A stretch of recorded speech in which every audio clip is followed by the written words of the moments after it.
오늘도 이렇게 귀한 자리에서 하나님의 은혜를 나누며 찬양으로 하나님께 영광 돌리며 말씀으로 예수의 생명이 채워줄 수 있는 복을 주셔서 감사합니다. 이 시간 우리 모두에게 진리의 성령님 스승되어 주시옵시고 한 사람도 거저왔다 거저가는 일이 없게 하시고 성령의 충만하심을 힘입고 예수의 생명으로 가득 채워지는 시간 되게 하옵소서. 예수님 이름으로 기도드리옵나이다. 아멘. 할렐루야. 사순절 기간에 함께 모여서 기도하면서 예수님을 묵상하는 여러분들에게 하나님의 비밀인 예수 그리스도를 더욱 깊이 알아 깨달아 아는 지혜와 지식의 영이 더욱 충만하시기를 주님의 이름으로 축원합니다. 예수를 믿는다고 하면서 예수에 대해서 깊이 아는 지식이 없다면 어찌할까요? 예수님은 저와 여러분들의 죄 때문에 죽으셨기에 그분이 왜 죽을 수밖에 없었는지를 우리는 꼭 알아야 할 것입니다. 골로새서 2장 3절에 보니 그 안에는 예수 안에는 지혜와 지식의 모든 보화가 감추어져 있느니라고 말씀하셨습니다. 예수 안에 감춰져 있는 보화는 바로 저와 여러분의 생명이 예수 때문에 살았고 영원히 살게 된 것이기 때문이라고 말씀하는 것입니다. 그러니 예수 안에 있는 모든 보화가 감추어져 있다는 말씀 앞에 우리는 오직 고개 숙여 감사할 뿐입니다. 그런데 죄가 없는 줄 알고도 예수님을 십자가에 못 박도록 예수님을 내어준 빌라도는 바로 오늘 제목 그대로 비겁자입니다.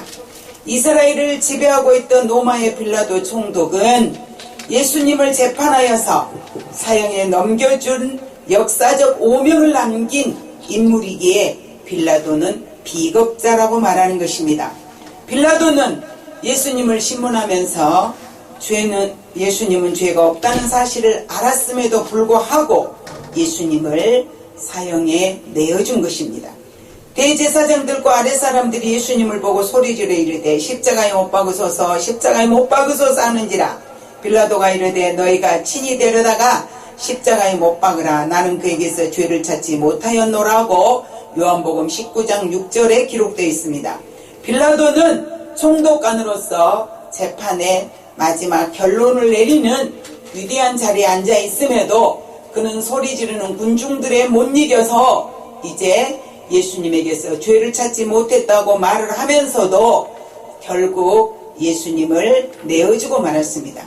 그리고 빌라도는 소리 지르는 군중들이 예수님의 죄를 하나님의 아들이라고 말했다라고 하는 그 말을 듣고 빌라도는 더욱 두려워하였더라 라고 요한복음 19장 8절에 기록되어 있습니다. 그리고 관정에 들어가서 다시 예수님께 묻습니다. 너는 어디로부터냐 하되 예수님은 대답해 주지 않으셨더라고 말씀하셨습니다.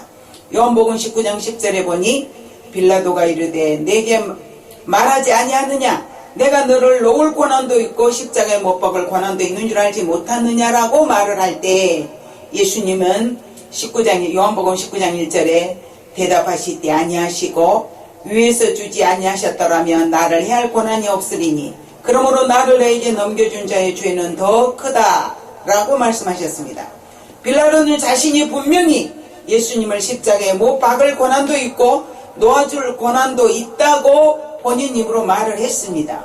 또한 예수님이 하나님의 아들이라고 했다는 그 소리를 듣고 빌라도는 더욱 두려워했지만 예수님을 신문하면서 예수님의 죄가 없다는 사실을 알았음에도 불구하고 주님을 신문하는 빌라도는 어느 쪽이 거짓이고 어느 쪽이 진실임을 분명히 알았음에도 불구하고 그 빌라도는 악의 불의 앞에 무릎을 꿇고 비겁하고 나약한 사람이 되어버렸다는 것입니다.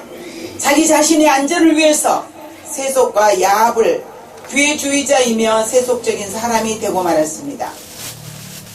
또한 그는 물을 가져다가 손을 씻으면서 이 사람이 피에 대하여 나는 무죄하니 너희가 당하라 라는 말로 자신의 책임을 다른 사람에게 전가시키려고 한 사람입니다. 내렸다면 의인이 되었을 텐데 자기 자질을 유지하기 위해서 불의 앞에 무릎을 꿇은 비겁한 정치가자가 되었다는 것입니다. 그리고 예수님을 사형수 취급을 해서 채찍을 당하게 했던 것입니다. 그 당시에 로마 사람들은 사형수를 십자가에 못 박기 전에 채찍질을 먼저 했다고 합니다. 어떤 사형수는 십자가에 달리기도 전에 이 채찍에 맞아서 죽기도 한다고 합니다. 이 채찍질은 얼마나 무서운 채찍질인지 짤막한 나무 손잡이의 끝에 여러 가닥의 가죽줄을 매달고 그 가죽줄 끝에 날카로운 쇠붙이나 뼈나 돌을 매달아서 이제 채찍을 때리는데, 그 비겁한 빌라도는 죄가 없는 예수님을 이제 죄인처럼 채찍질까지 해서 고통을 당하게 했던 것입니다. 그 고통은 바로 우리의 죄의 대가로 저와 여러분이 받아야 될 그 고통이지만 주님은 다 당해주셨고 죽어주신 것입니다. 예수님은 또한 내가 채찍에 맞음으로 너희가 나음을 얻었다고 말씀하셨습니다. 예수님이 채찍에 맞으심으로 우리의 질고까지도 담당해 주신 분이십니다. 아무 성과도 없이 도리어 밀란이 나려는 것을 보고 물을 가져다가 무리 앞에서 손을 씻으며 이르되 이 사람의 피에 대해 나는 무죄하니 너희가 당하라 라고 말할 때 마태복음 27장 25절에 보니 백성이 다 대답하여 이르되 그 피를 우리와 우리 자손에게 돌릴지어다 하거늘, 이 부분에서 빌라도는 나는 무죄하다, 자기의 무죄를 자기 입으로 많은 사람들 앞에서 이제 말을 하고 그 죄값이 자기에게 돌아오지 않기를 원했지만, 사도신경에서 복음이 들어가서 예수를 믿는 모든 전세계 사람들이 예수님이 십자가에 못 박혀 죽으신 내용을 이렇게 고백하고 있지 않습니까? 본디오 빌라도에게 고난을 받으사 십자가에 못 박혀 죽으시고 라고 신앙 고백을 합니다. 그러니 자신이 죄가 없다라는 것을, 총독간의 권리를 제대로 사용하지 못한 그 빌라도는 결국 전 세계인들 앞에 예수님을 십자가에 못 박은 죄인으로 이제 불려지고 있다는 것입니다. 그런데 말입니다. 유태인들은 그 핏값을 우리와 우리 자손에게 돌리소서라고 외쳤던 그들에게 예수님의 십자가 사건 이후 약 40년 이후에 서기 70년 9월 20일 예루살렘은 멸망하고 말았습니다. AD 66년에서 73년경에 유대 전쟁이 일어난 것입니다. 유대 전쟁이 일어난 동기는 종교 분쟁으로부터 일어났다고 합니다. 로마의 지배를 받고 있던 예루살렘에 로마 군인들을 몰아냈던 그 대가가 너무나 그들에게 무섭게 다가온 것입니다. 그때 일반인들이 110만 명이 사망을 했고 9만 7천여 명이 체포를 되어서 노예가 되었으며 군인들이 35만 명이 사망을 했다고 합니다. 그런데 이때 한편에서는 우리가 항복을 하자, 항복을 하지 않으면 우리는 다 죽을 것이다 라고 주장하는 편이 있었는가 하며, 한편에서는 우리는 끝까지 싸워야 된다, 이렇게 주장하는 두 갈래의 편으로 나누어졌습니다. 그때 끝까지 투쟁하자고 하는 그 사람들이, 항복하자고 하는 사람들을, 1만 명이 넘는 사람들을 십자가에 못 박혀서 처형을 함과 동시에 전쟁을 끝까지 해야 된다라고 하는 주장하는 사람들이 식량 창고를 불태워버렸습니다. 그러니 예루살렘에는 먹을 것이 없었습니다. 그런데 식량이 불태워서 먹을 것이 없는 그때 배가 고파서 굶주림에 지쳐있는 사람들이 눈이 뒤집혀서 이웃과 의논을 합니다. 오늘은 내 자식을 삶아서 우리 같이 먹고 내일은 당신의 자식을 삶아서 먹자라고 의논을 합니다. 그리고 자식을 삶아서 먹었습니다. 그런데 말입니다. 고기 냄새를 맡은 폭도들이 몰려들었습니다. 그들이 몰려와서 보니 사람을 삶아서 먹고 있는 것입니다. 그들은 너무 놀라서 도망을 가고 말았다고 합니다. 또한 예루살렘 성전으로 도망쳐 들어간 사람들이 270만 명이 들어갔다고 합니다. 이때 굶주려서 죽은 사람들의 시체가 날마다 예루살렘 성 밖으로 던져지는데 그 숫자가 헤아릴 수 없도록 쌓이고 또 쌓이니까 그때 당시에 전쟁을 맡았던 로마의 군인 티터스라고 하는 사람이 이렇게 말을 합니다. 이거는 내 죄가 아니다. 내가 이렇게 만든 게 아니야. 라고 티터스는 고백을 했다고 합니다. 그때가 70년경이라고 합니다.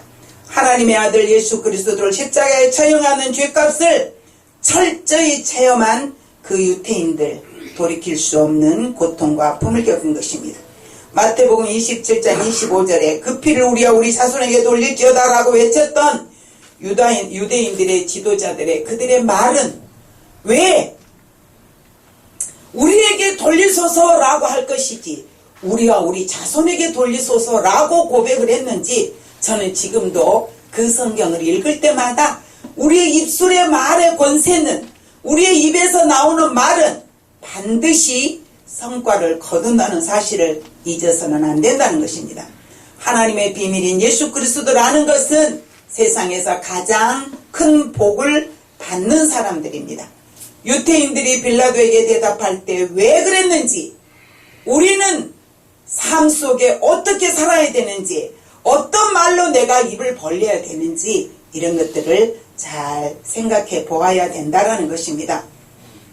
시기와 질투로 눈이 먼 유대 지도자들의 죄의 대가는 수천 년이 지난 지금까지도 돌이킬 수 없는 죄가 되고 말았습니다.